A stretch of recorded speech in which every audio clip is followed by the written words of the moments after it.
Honours study में आप सभी का स्वागत है। कक्षा 9 एनसीईआरटी गणित में हम प्रश्नावली 11.1 हल कर रहे थे, जिसका अंतिम और पांचवा प्रश्न है हमारा, जिसे आज हम इस वीडियो में हल करेंगे। प्रश्न है कि एक समबाहु त्रिभुज की रचना कीजिए जब इसकी भुजा दी हो तथा कारण सहित रचना कीजिए। हम एक समबाहु त्रिभुज मतलब इसकी सभी भुजाएं बराबर हो की रचना करनी है जब हमें इसमें एक कोई भुजा दी गई हो, ठीक है, और इसके कारण सहित रचना करनी है। कारण देकर बताना है हमें कि ये समबाहु त्रिभुज क्यों है, ठीक है। तो हम सबसे पहले तो दी गई लंबाई के बराबर मतलब कोई भी लंबाई के बराबर की एक त्रिज्या हमको खींच लेनी है, ठीक है। तो हम यहाँ पे एक किसी भी लंबाई की एक त्रिज्या खींच लेते हैं।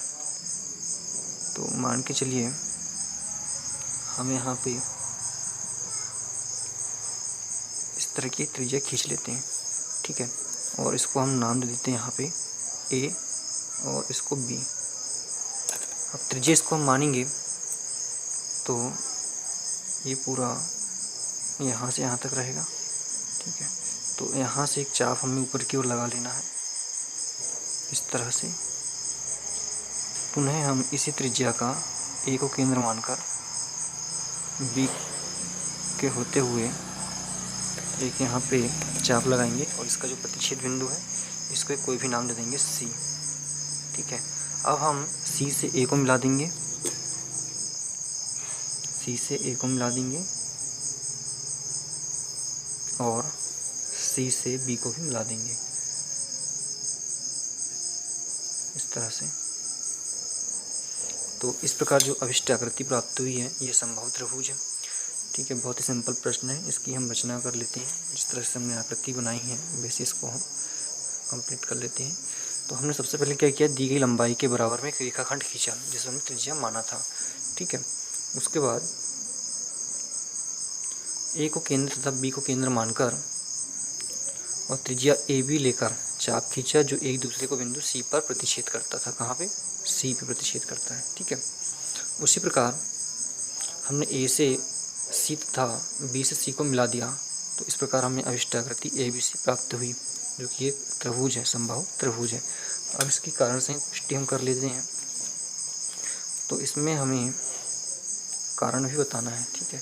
तो कारण बताने के लिए हम यहाँ पे लिखेंगे कि ए बी बराबर ए सी, ए बी बराबर ए सी, क्योंकि एक ही त्रिज्या के चाप हैं, एक ही त्रिज्या के चाप हैं, एक ही त्रिज्या के चाप है, ठीक है। उसके बाद में फिर ए बी बराबर बी सी, ए बी बराबर कितना, बी सी, ए भी एक ही त्रिज्या के चाप है। उसी प्रकार यहाँ पे ए बी बराबर हो जाएगा बी सी के, ए बी बराबर किसके, बी सी के। क्यों हो जाएगा, क्योंकि ये भी एक ही त्रिज्या की चाप है। तो इस प्रकार ए बी बराबर बी सी और बी सी बराबर क्या, सी ए।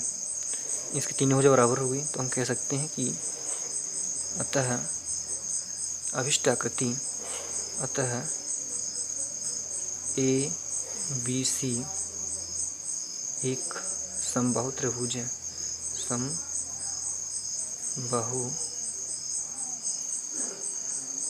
त्रिभुज है। इस तरह से सवाल हमारा कंप्लीट होता है। अगले वीडियो में हम 11.2 का एक प्रथम सवाल हल करेंगे। धन्यवाद।